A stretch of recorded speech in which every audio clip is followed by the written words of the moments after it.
प्रणाम प्रभु जी। अरे मुकेश भाई, कैसे हो? एकदम बढ़िया प्रभु जी, आपकी कृपा है। पतंग उड़ाई। सब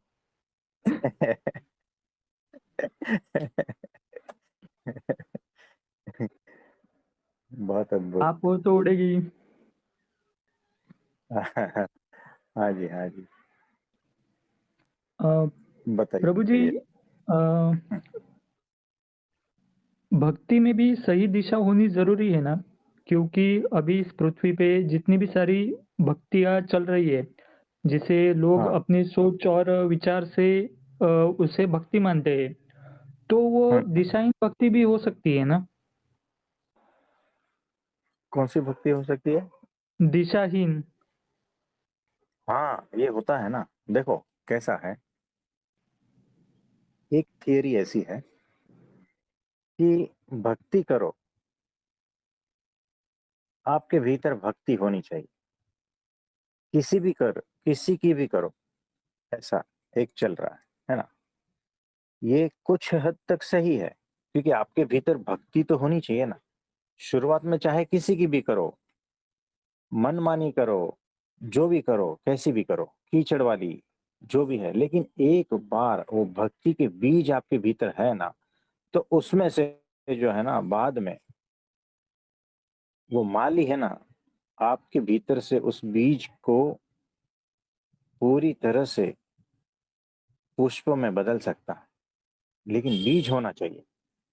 तो भक्ति चाहे कैसी भी हो, दिशाहीन हो, कीचड़ वाली हो, कैसी भी हो, एक बार नहीं है, कुछ भी भक्ति नहीं है जिसके जीवन में, उससे अच्छा है भक्ति है। ठीक है, ये एक लेवल हो गया।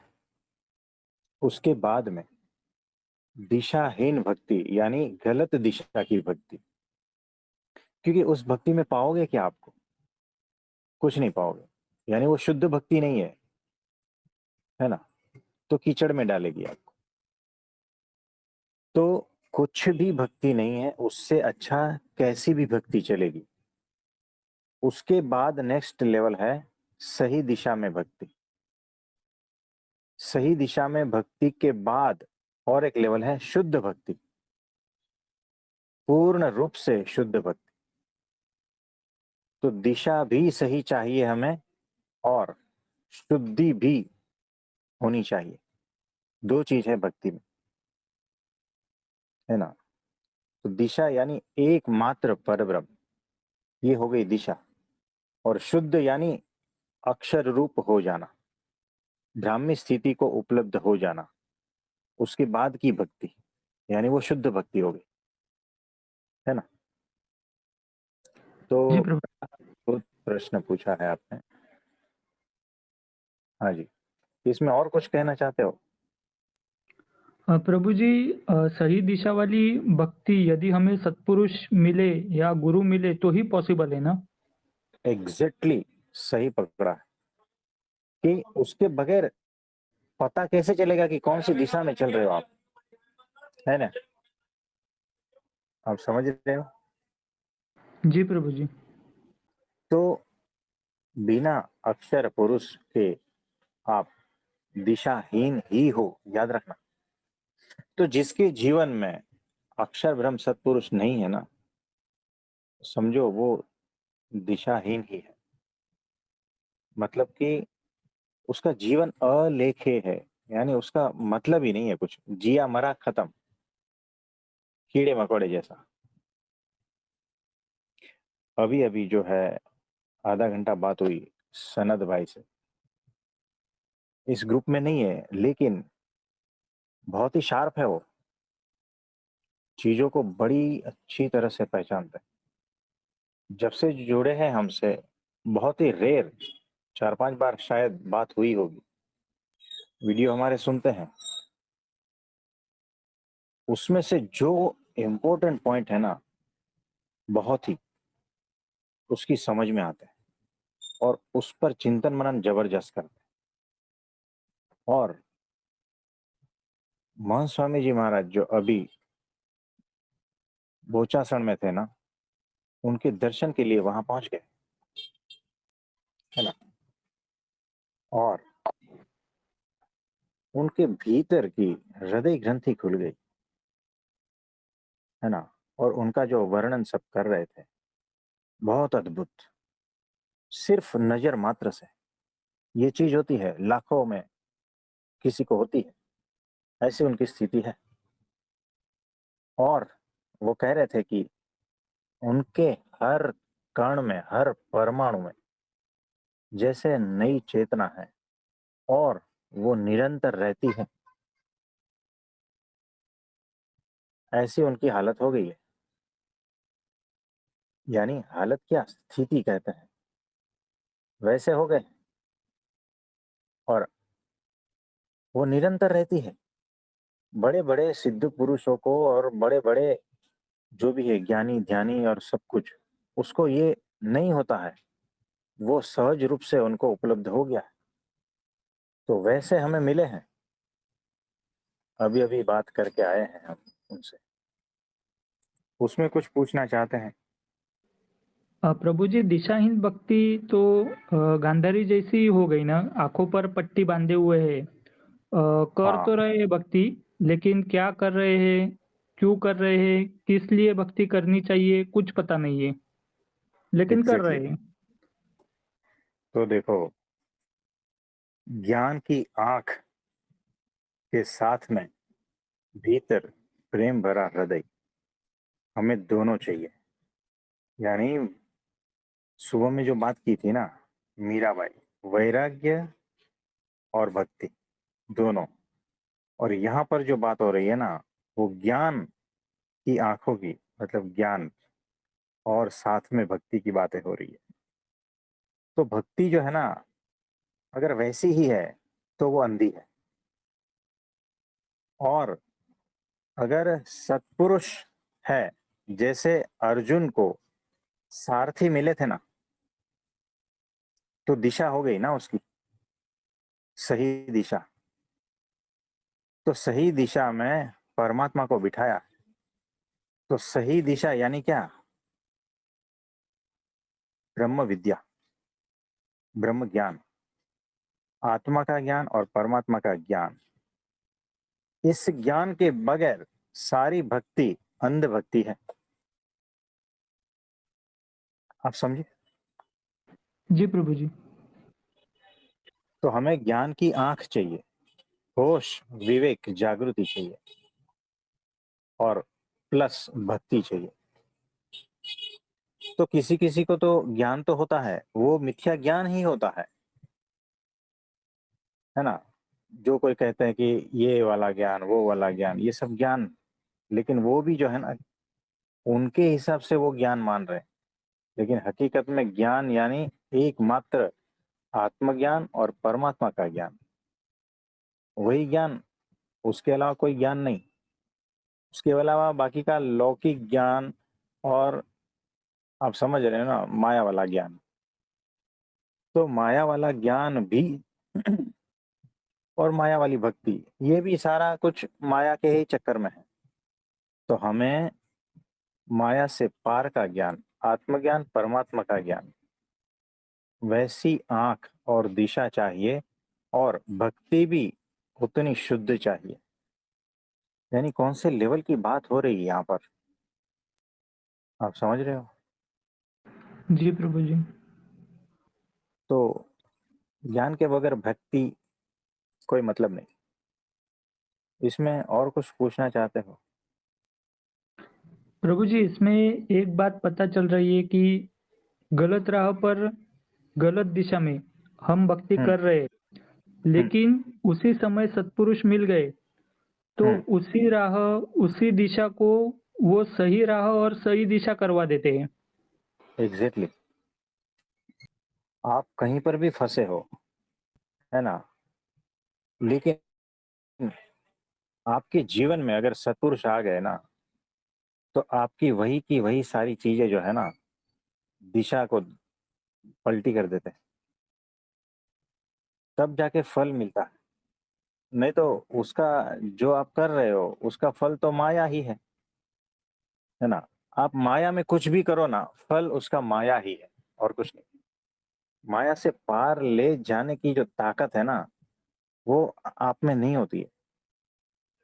रेगिस्तान में जो है ना, 4 कदम इधर चलो, 4 कदम उधर चलो, आपको लगता है बहुत चला, सुबह से शाम तक, होते हो रेगिस्तान में ही। सुबह उठ के वापस अरे मैं चलो उस दिशा में, क्योंकि आपको दिशा ही पता नहीं ना, सब कुछ एक ही जैसा लगता है, बताओ रेगिस्तान में तो। बीच मध्य में रेगिस्तान में हो और अनंत दूरी तक सिर्फ रेत रेत फैली हुई है, सिर्फ आसमान दिखता है और नीचे रेत ही दिखती है। मुझे बताओ कौन सी दिशा में चलोगे, है ना? कल जी, एक दिशा, आज दूसरी दिशा, परसों तीसरी दिशा, सो जाते हैं तो पता भी नहीं चलता कौन सी दिशा में है, और आंधी तूफान चलते रहते हैं, आपके पैरों के निशान भी मिट जाते हैं। और अगर सूर्य का उदय और अस्त का अगर आपको हिसाब किताब पता नहीं है तो दिशाहीन हो जाते हो आप, है ना? आपको लगता है कि मैं तो बहुत चलता हूँ, दिन रात चलता हूँ और अनंत काल तक चलता हूँ, फिर भी रेगिस्तान के रेगिस्तान में ही। ये ऐसा है।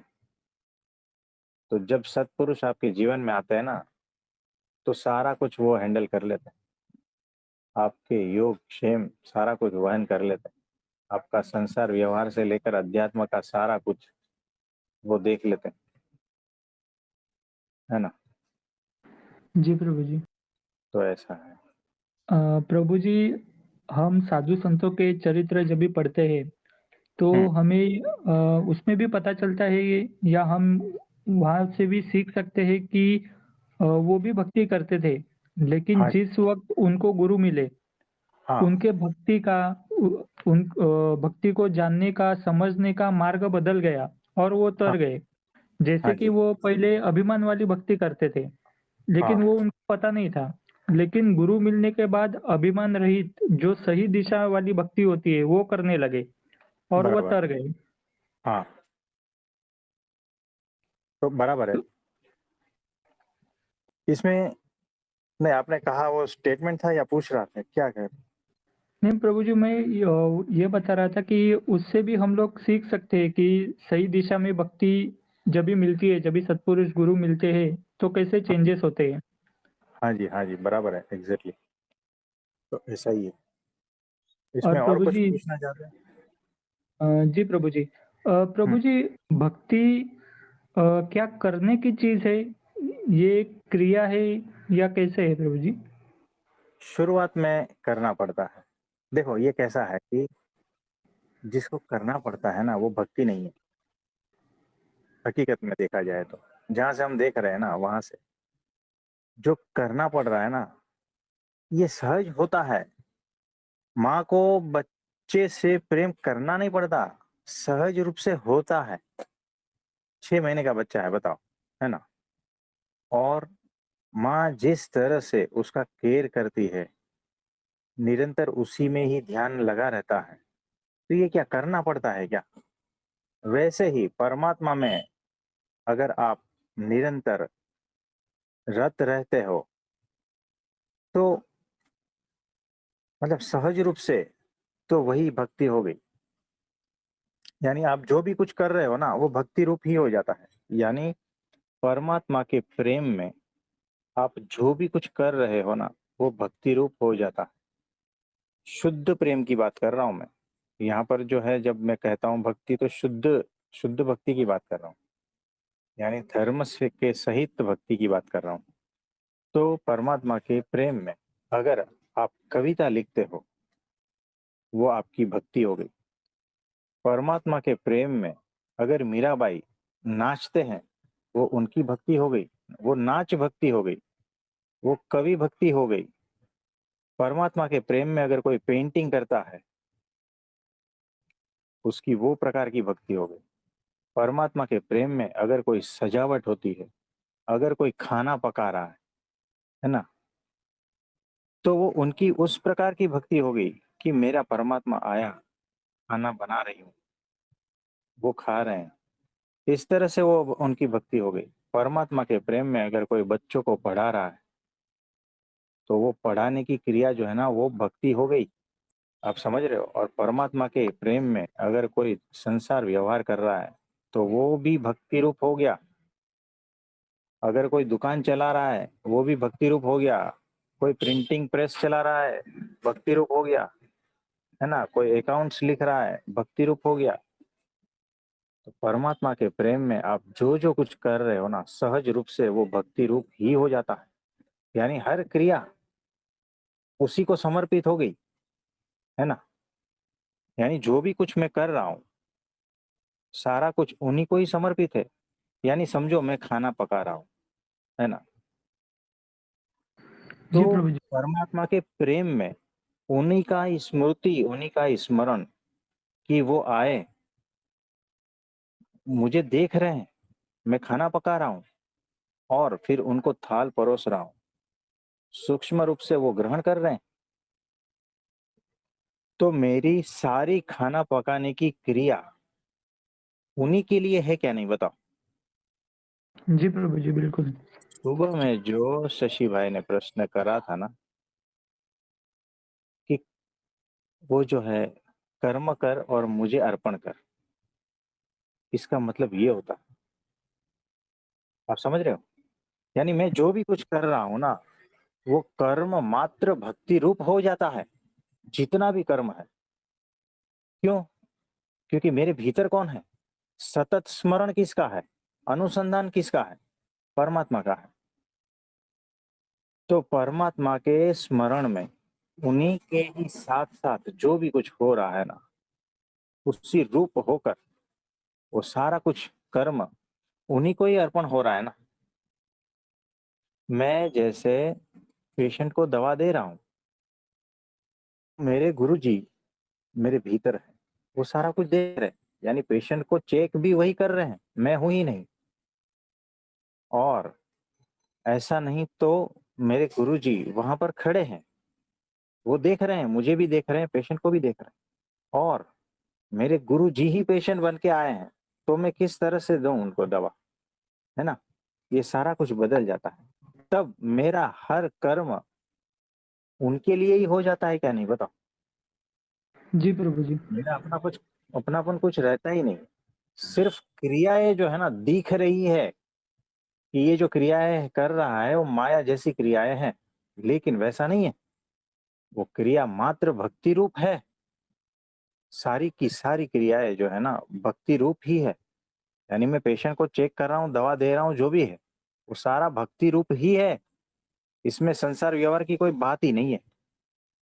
लेकिन कोई दूसरा वाला बाहर से यही समझेगा कि ये तो देखो संसार व्यवहार में लिप्त है। ऐसा नहीं है, क्योंकि भीतर परमात्मा है ना, स्मृति उसी की है, चिंतन स्मरण सतत उसी का ही चल रहा है, और उसी के लिए ही तो कर रहा हूं मैं, और आज्ञा के अनुसार कर रहा हूं। तो यहाँ पर आज्ञा के अनुसार जो भी कुछ कर रहे हो, प्रेम में परमात्मा के जो भी कुछ कर रहे हो, धर्म से युक्त की बात कर रहा हूं मैं।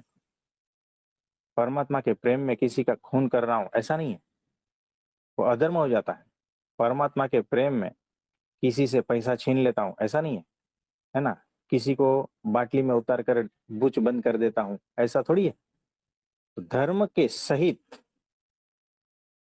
परमात्मा के प्रेम में जो भी कुछ किया जाता है ना, वो भक्ति रूप हो जाता है ना? जी तो प्रभु जी। सत्पुरुष के गाइडेंस में, परमात्मा के प्रेम में जो भी कुछ कर रहे हो ना, वो सारा कर्म भक्ति रूप हो जाता है। और यही कृष्ण जी उस गीता में कह रहे हैं कि सारा कुछ मुझे अर्पण कर दे, बात खत्म हो गई। ये एक सेंटेंस अगर गीता जी का किसी ने समझ लिया ना, जिस हिसाब से मैं कह रहा हूं, वो भी तर जाएगा।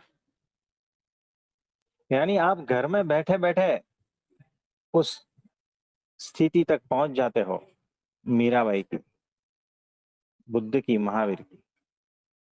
बुद्ध और महावीर जो है, भक्ति नहीं है ना वहां। लेकिन कहने का मेरा मतलब है कि घर में रहते हुए भी आप उस अवस्था तक पहुंच। हाँ जी मुकेश भाई। जी प्रभु जी। तो कर्म मात्र भक्ति रूप हो जाता है।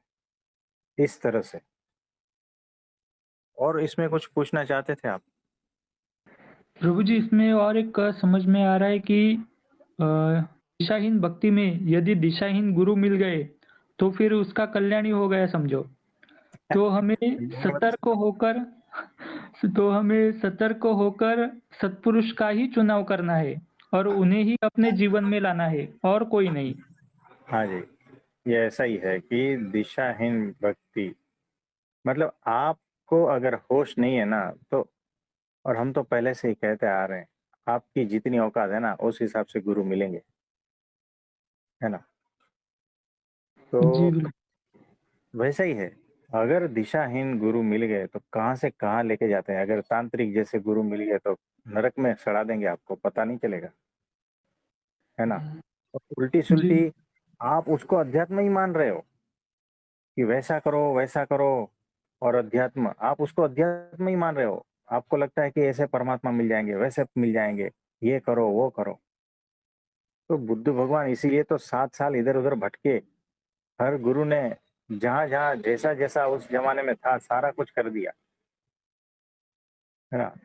लेकिन बुद्ध भगवान जो है होश पूर्वक थे।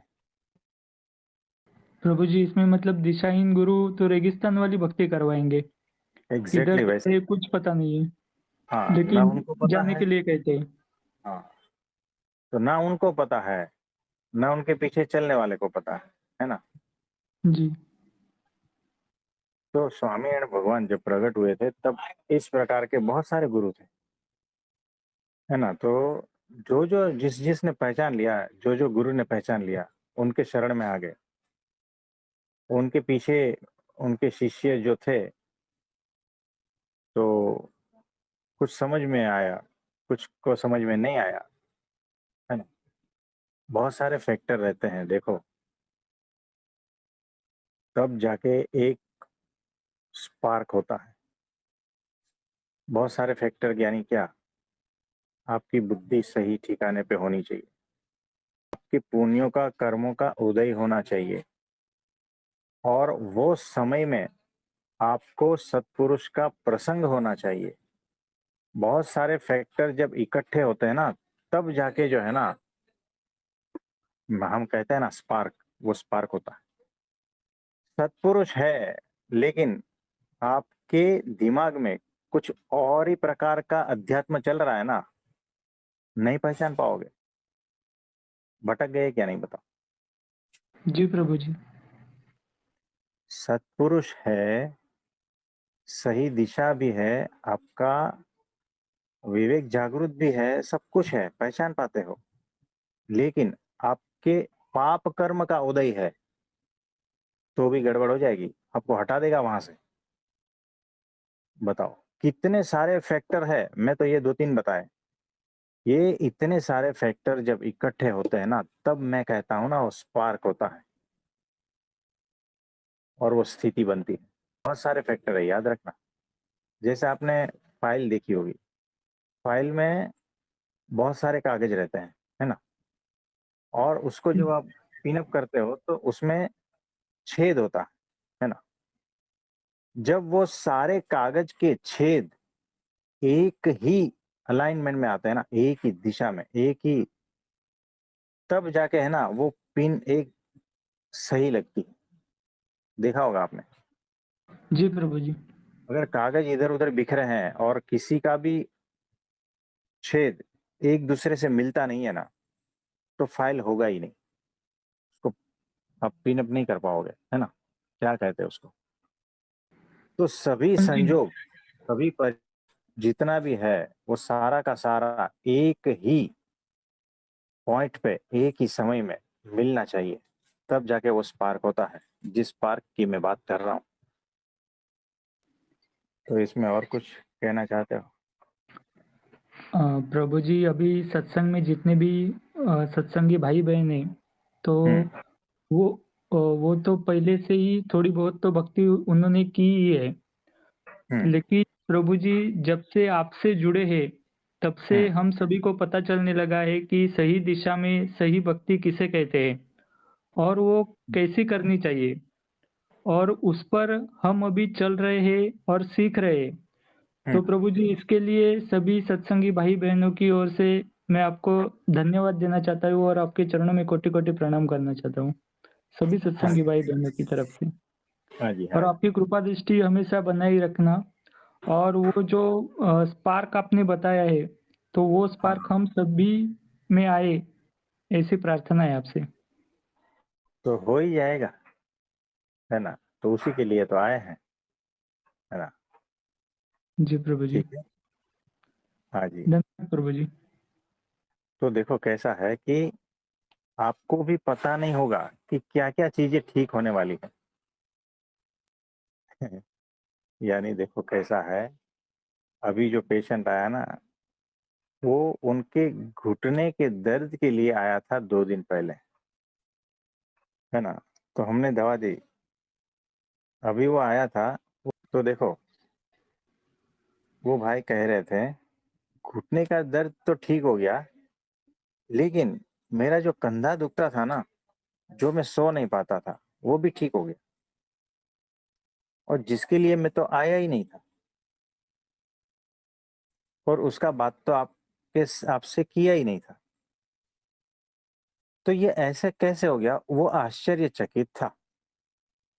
यानी वो जिस दर्द के लिए आया था, वो तो ठीक हो गया, दूसरा भी गायब हो गया। दूसरा भी तकलीफ थी, वो भी ठीक हो गई, जिसका उसने ज़िक्र भी नहीं किया था हमसे। तो वो आश्चर्यचकित था और मुझे कहने के लिए आया था कि ऐसा क्यों? तो क्या आप इसका कुछ आंसर दे सकते हो, मुकेश भाई? इसमें प्रभु की लीला ही कह सकते हैं। देखो, इसमें कैसा है कि अक्षर ब्रह्म सत्पुरुष, उसके पास आप एक समस्या लेकर जाते हो ना, वो तो ठीक हो जाती है, बाकी सारी समस्या भी ठीक हो जाती है। यानी आप गए थे, मेरे बेटे का एडमिशन हो जाए, लेकिन आपको पता नहीं आप किसके पास गए थे, है ना? तो कुछ साल के बाद आप पाओगे, अरे!